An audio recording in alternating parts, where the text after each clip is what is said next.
on stage.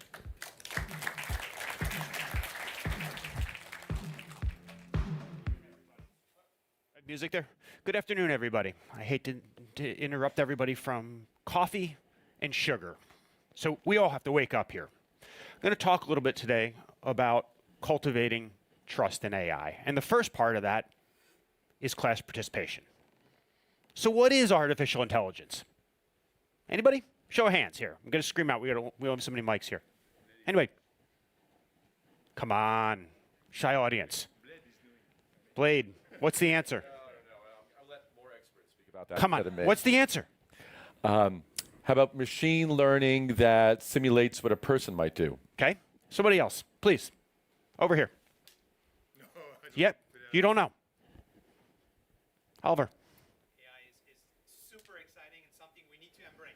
So here's the key. Everybody's coming up to something else, but here's a definition that I like. It refers to the simulation of human intelligence by machines. Okay, we all agree on that. It has an ever-changing definition because machine learning, that's ancient history. Deep neural nets, well, we don't even talk about those anymore. Gen AI is the new term. As new technologies are created to stimulate humans better, the capabilities of AI are reinvented. It's amorphous. It's ever-changing. We think about the Gardner hype cycle. We're thinking about a number of technologies here flowing over the Gardner hype cycle. Gen AI will be history at some point. What's next? If anybody knows, it's a great Wall Street bet. Better yet, if Gen AI could tell us, even better. So one of the hardest parts about AI is it's an evolving construct that means different things to different people.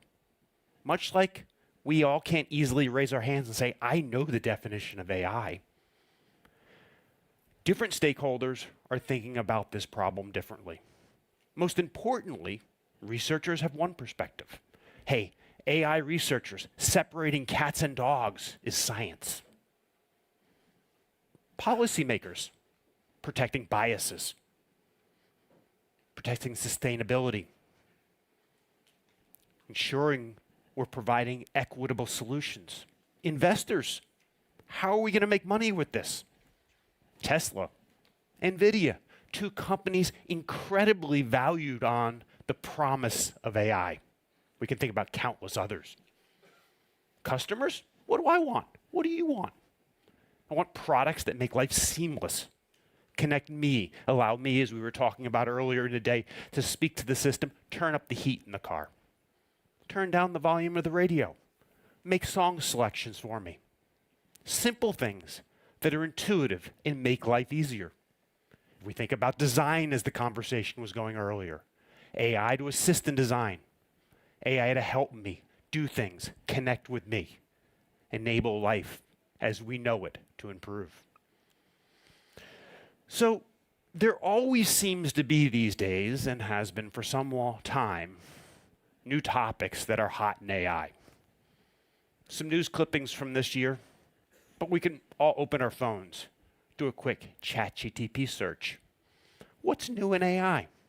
Come up with more information than we can functionally read or understand today, tomorrow, for the rest of 2024, or all the way through 2025 in a fraction of a second. So what's cool? What's not? I hear a lot of buzz about how AI is going to change everything overnight. And quite frankly, I don't believe much of it. Because one of the kings of AI is also one of the kings of the most disinformation in the world at the same time. So what do I trust? Do I trust what happened in the US presidential election? Yeah, I think it was a fair election. Was there misinformation everywhere? Absolutely. How do we build trust where we can't make decisions based upon founded information? Whether those individuals are coming from someone who works for you, or they're coming from a neighbor, a friend, a trusted kid, or they're coming from an AI chatbot someplace. So let's talk about automated vehicles for a moment. As Oliver mentioned, a lot of my history comes from the mobility space. I was one of those guys that audiences were throwing rotten tomatoes at about a decade ago when I said automated driving isn't going to take over the world in a few years.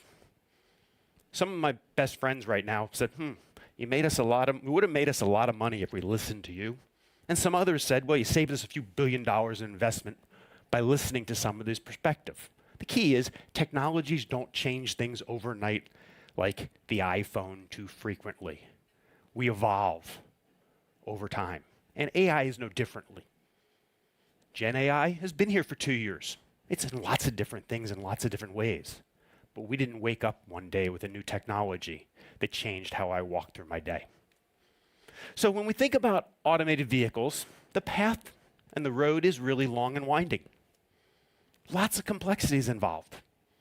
Operational complexities. You're not going to see automated vehicles in the winter in Paris anytime quickly. Snow is a pretty ugly substance for Waymo Cruise, May Mobility, and whoever else we want to pick off the list. Limitations in sensing compute. This isn't all about LiDAR and vision alone. Even if you were to pick a camera system today, it's not going to be good enough tomorrow. Why do we all go buy new iPhones every year or two? To get better cameras. Overhype and over-aggressive hype development plans? I mean, in the news in the last few days, is Elon's political appointments to do with get his robo-taxis on the road? Probably. Even if we look at Waymo or Cruise and look at what they've promised over the last few years. Perceptions on safety. How safe is safe enough? Use of significant back-end capital, teleoperation. You know, one of the misnomers about drone-based warfare is the amount of human capital in the background operating the drones. So the complexity involved in building and maintaining these systems is far greater than we think about. And the challenges from investment to a revenue-producing business immense.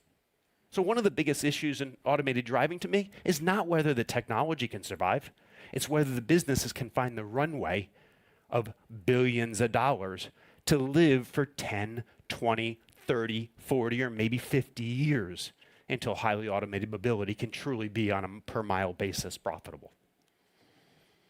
So it's not just me anymore. There's lots of people on both sides of this, but a couple quotes that I'll bring back to you. From the Association of Computing Machinery, the same folks that bring you the Turing test earlier this year, fully automated AVs may never be able to operate safely without a human attentive driver. Pete Bigelow in Auto News. I'm sure there's lots of folks in here in the mobility space who read Auto News. I like Pete's quote here. Yet despite what McKinsey and Company estimates as $204 billion poured into the self-driving technology, road fatality numbers are nearly identical, and the promise of widespread autonomous vehicles that go anywhere on public roads remains elusive. But perhaps the most important quote here comes from a gentleman named Rodney Brooks. Show of hands. Anybody know who Rodney is? He led the computer science and artificial intelligence department at MIT and formed a company called iRobot as well as others. iRobot has produced more robots that live in people's houses than about anybody else. I've spent my whole professional life developing robots, and my companies have built more of them than anyone else. But I can assure you that as a driver in San Francisco during the day, I was getting pretty frustrated with the driverless Cruise and Waymo vehicles. This guy knows what he's doing. He knows how to build robots, deploy robots, and most importantly, build a revenue-producing business on that. So, a colleague of mine from MIT a few years ago, Missy Cummings, spent about a year with NHTSA, and she wrote a piece last year talking about 5 conclusions from automated vehicles that can tell us a lot about the risks of AI. Some really good pieces here. Human errors in operation get codified and replaced by human errors in coding. It's not that we don't make mistakes, we just make different types of mistakes, often earlier in the code development process versus later in the operational process. AI failures are hard to predict. Probabilistic estimates do not approximate judgments under uncertainty.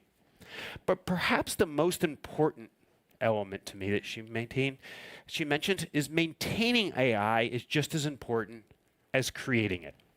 And as we begin to think about the life cycle costs of AI more, and I talk with business leaders throughout the world about this, and realize how little the mobility sector alone is putting attention on the life cycle costs of digitalization, AI, and the associated technologies, you begin to realize that the life cycle costs for many technologies will far outpace the development costs. So if we think about a car today, the average age of a car in the US is about 13 years old.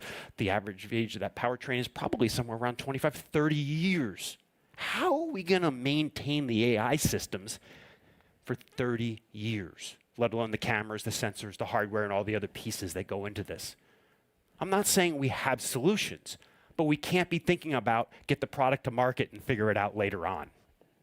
Same thing with sustainability and reverse logistics and recycling. AI systems also have system-level implications that we often talk about, but don't fully embrace and have a tendency to too frequently ignore. So in my work with the US DOT, where I am vice chair of a subcommittee advising the Secretary of Transportation on AI issues, the fear of the unknown is leading to a lot of assumptions and will increase more and more in regulatory red tape. So the fact that we can't define it and talk about it leaves the political spectrum feeling like there's risk that has to be protected, discussed. This is biases, this is security, cybersecurity, replicability, data ownership, questionable use, bad faces, workforce impacts. How is AI going to change the nature of work? That is fear. Decision support versus decision replacement. As Sam Altman and Elon Musk have talked about, AI making life and death decisions. These are all big picture issues that nobody has easy answers to. But if we're going to be successful in adopting AI as part of business ecosystems in our lives, these are questions that we are going to, as a society, need to wrestle with. We're going to need to make some tough decisions. Because quite frankly, as I believe was mentioned earlier, we can't prevent biases. We need to manage biases. But right now, I'm involved in a lot of conversations of listening to how are we going to prevent bias? We can't. So this is a risk-reward question at the end of the day. If we want to be successful, the risks of AI just need to be balanced against the rewards. We all take medications, engage and leverage advances of medical sciences. How does the Food and Drug Administration in the US manage things? Benefit risk analysis. How do we balance these things together? It's not that we can prevent edge cases. They're going to get rare, but they're still going to occur. There is always going to be brittleness in the system. How do we balance that with the elements of the rewards that the system can provide us? AI and automation changes the nature of work. It is going to shift employment and change jobs. We talked about that earlier with the element of legal practices shifting around. Okay? We think about financial advice. The average financial advisor can only be 50% accurate. ChatGPT probably can give me a better than 50% answer. We all pray we are working with a financial advisor that is better than average, but the reality and math says otherwise. So it's not that the workforce impacts are bad. Careful planning, thought, scenario planning, as I'm telling US DOT right now, will help us make better decisions over the long haul and bring trust into our evolving system. Misuse and overuse of technologies may require some guardrails. I'm not a big fan of long-term inflexible regulation because technology is evolving. We need to learn from it and adapt from that. But at times, we do need guardrails. Liabilities are going to shift here. They're going to shift from placing blame on end users driving vehicles to a combination of those end users and the programmers who built them. Society is really not ready right now for systems with limited human oversight. We like blaming people. We need to learn to work and blame software engineers in some sense. We'll get there. It'll just take time. So my argument and thesis here is perhaps instead of focusing on AI that's going to solve the world's problems and replace human intelligence, Gen AI, we begin to think about investing more and automation and AI that supports human performance. Now, you talked about that a little bit in the opening today. New methods? Little less focus. How about the application of existing methods? Black boxes? We don't like black boxes. Open boxes become more effective. Instead of replacing humans, augmenting humans. Instead of optimizing the AI, focusing on robust AI. Instead of decision and mission replacement, thinking about decision and mission support. Moving from central servers back to edge. We talked about how large language models are most likely going to become more tailored to specific applications in specific smaller models. Moving again, as I mentioned, from AGI to human-centered. It's key that building skills and trust in this evolving system can smooth our evolution towards greater reliance on AI and robotics in the future. But the human-centered focus that mitigates fears of the unknown takes time. We don't change overnight.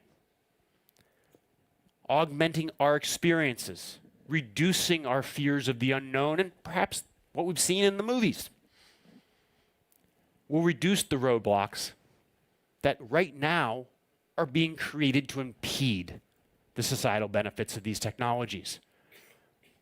The hardest thing for politicians to do is cultivate innovation in the unknown and the scary among the constituents. It's easier not making a decision or saying, stop this right now. Let's study it for a few years. But what we need to think about here is how do we cultivate the trust over time that is going to be pivotal in moving society forward to embrace what AI can provide and support us with. So I'll give you some things to think about. Humans provide opinions and hallucinate, so why the heck do we think AI should be any different? AI is built by humans. Humans error, machines error. Who here would want to be in an ice skating competition with one judge producing an answer? Wouldn't want to trust that competition, would we? Go to an Olympic sport. The Olympics were just here in Paris.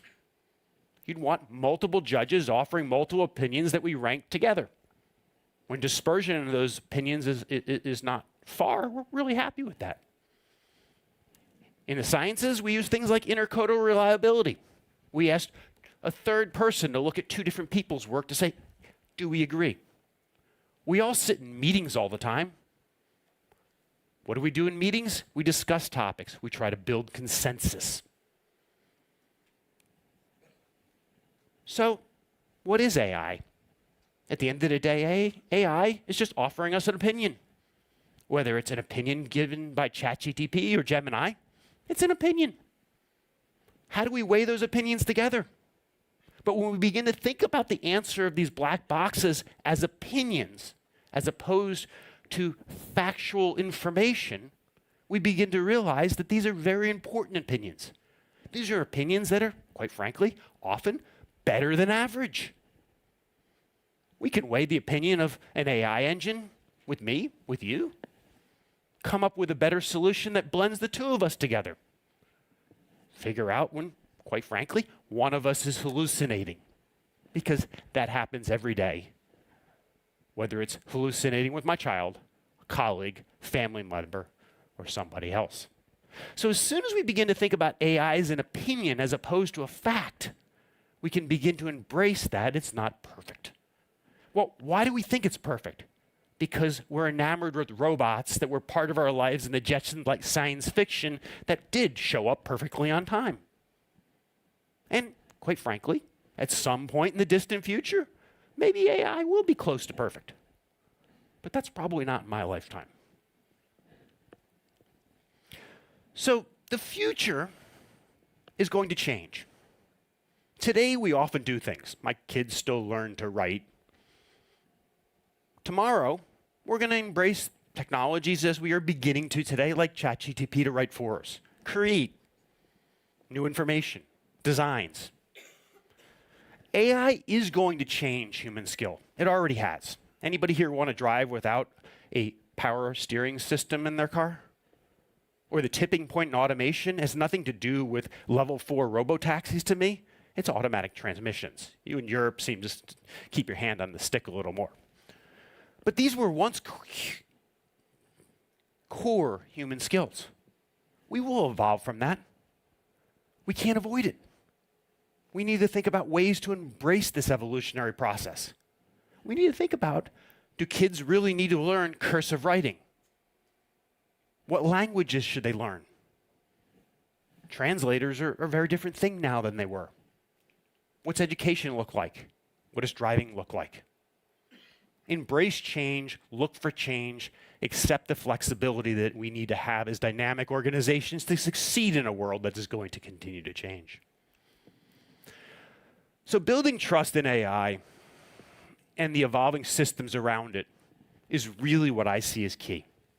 Trust is created over time, but eroded very quickly. There's a few things that we can do to really work towards building trust. And one of them I've heard here in the conversation through a bunch of different presenters today, it's transparency. Transparency builds trust over time, and the lack of transparency leads to losses in trust. When we can see what is happening and why, we trust that information more. And as more we begin to use that process and leverage that in our use of AI, the more we are going to trust that.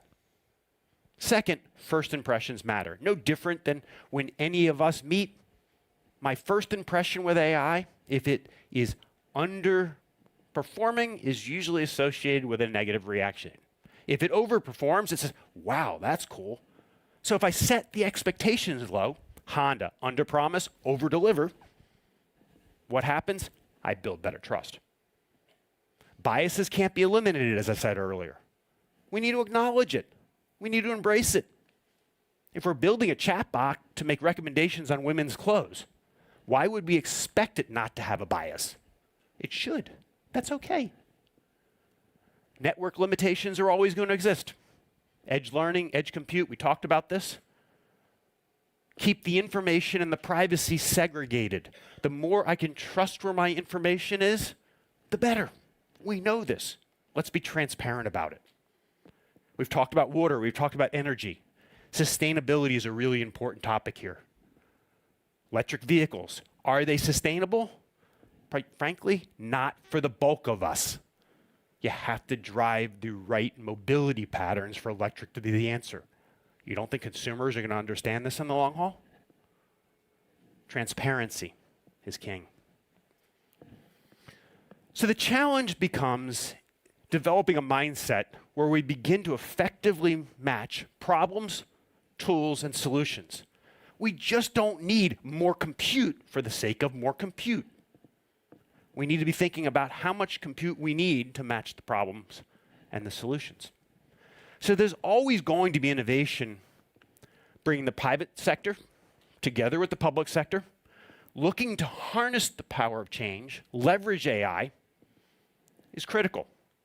But to achieve what we want to achieve, it's really the soft elements that are going to be critical. Public policy, consumer interest, business models that actually produce a revenue as opposed to a dream. Algorithms is like we like to talk about on the academic world. But at the end of the day, if there's no ROI, so what? If Waymo cannot find a way to take level 4 robotaxis from an investment model to an actual revenue-producing business, the technology is not going to survive over the long haul. It can't.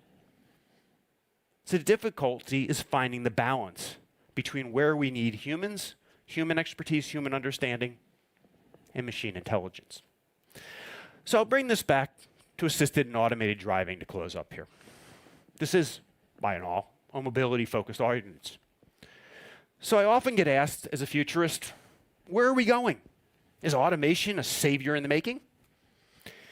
For at least the foreseeable future, assistive technologies are going to probably be the area of growth for the automotive industry. We're going to live and move, by and large, a lot how we have over the last 100 years, with automotive technologies moving us around cities driven by people. Highly automated technologies, such we see it in the news, will continue to evolve slowly. whether that's in California, Nevada, Texas, New York City, and beyond, making revenue with that will become the hardest part. So how much is that going to affect the business model of OP Mobility? Not a terribly lot. So while we will move towards a highly automated system, and I believe in the long haul, autonomous will prevail, it's just likely to be further out than we'd like to think about. So what I will leave you with today to think about as you drive home, you take the train, is as we look to the future, it's all about continual process improvement. What is safe enough and green enough today will not be tomorrow. So we like to talk about safety. Safety needs to be a continual process improvement, as well as sustainability and the like. How do we begin to continue to evolve how we use AI, how we live, and how we move? It's a great time to transition for questions.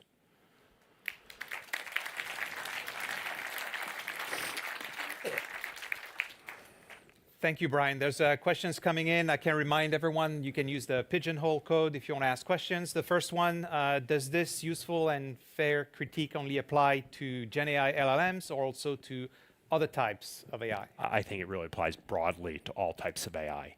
We talk about Gen AI and LLMs all the time now, but it's really a broad piece. Bryan, when do you think U.S. insurance companies will be ready to make warranties for AI decision-made systems? The big one. I get the pleasure of working with a few insurance companies in the U.S., and I'll tell you, they're not ready for this. It's coming. It's a big issue. They're writing insurance on cars that have AI embedded on them and doing it blindfolded. The actuarial efforts that have driven the insurance industry in the U.S. and in Europe particularly, two economies that I know best, are based upon history. You know, everything in history predicts the future. Well, that doesn't work when AI and data analytics get involved. So I don't think any of them are really ready to gamble there. Maybe not ready, but curious. I just want to point out yesterday at MIT, we organized a meeting with 60 leaders from MapFree Insurance. They came on campus for a day, and AI was one of the big topics that we addressed with them. So there's an appetite for them to learn more. MIT is clearly teaching and upgrading their students to be agile in the AI tool era today. How do you evaluate the preparation to this teaching shift in the other part of the world? That's really interesting. Transparency, transparency, transparency. Everybody's in different parts of the world has access to AI tools. Where can you use them? Where shouldn't you use them? And being transparent around that. So my daughter is at school right now where each assignment comes out with how much AI you're allowed to use for that assignment. None, because they really want to force you to write, or all just ask the chatbot. And being transparent is really the key to the rest of the world at this point. We need to focus on where we have to learn fundamental skills and where we should learn to embrace the technologies. And the same is really true in business environments. If AI provides an opinion, does all opinions matter equally? Do all opinions of all humans matter equally? No. Quite. I hear the laughing up there. So, you know, I'm going to trust the opinion of ChatGPT and Gemini more than I'm going to trust the opinion of a Swedish-based AI model. It's trained on more data. Much like I'm going to trust executives and leaders who have been trained through experience or education. They're different. But we have to make those decisions for ourselves on who we'd like to trust and why. Maybe a question that's not here, but because of your involvement with the DOT and the different people you talk to, how's the DOT with AI? I think DOT with AI is much as like many other federal agencies in the US and in Europe and a lot of the rest of the world is struggling. You know, these are not easy decisions. And they're decisions that no matter what direction we turn in, right or left, we're going to be critiqued for. So, you know, it's very hard picking a strategic path where no matter what decision you make, you're going to hear about it. During the last symposium, we had quite a few presentations assessing that the technology was ready, existing, and generalization was only a question of cost. You seem a bit more careful, Bryan, and there's probably reasons for you to be careful. We're talking about mobility here, and there's a safety component that I think explains how careful you are, but go ahead. So I wasn't here last year, so I can't be responsible for any of the discussion there. I've been relatively bearish on full automation for a decade now. It's not that it can't work in small environments. The generalization of these technologies is far more complex than anybody would like to recognize. I can remember when Sergey Brin said this technology is going to be in everybody's hands in 5 years. Well, that was about 15 years ago now. Or Chris Urmson said, my son is never going to have a driver's license. I believe he got a driver's license 5 years ago now. So the promise is always just around the corner, just as full self-driving will be full self-driving. The reality is it has nothing to do with the technology to me anymore. The technology will continue to evolve. It's when does Waymo stop needing capital funding to provide trips? Do the math here. Waymo burns about $3.5 billion a year. Makes a little revenue right now. Hopefully that revenue will continue to increase. But there's no future that I see where they bring in the revenue to offset their costs in the next 10, 20, or maybe even 30 or more years. Is Alphabet willing to fund an endless pit of spending? And I'd argue that on one side, maybe. But I think this is a good spot to leave you with.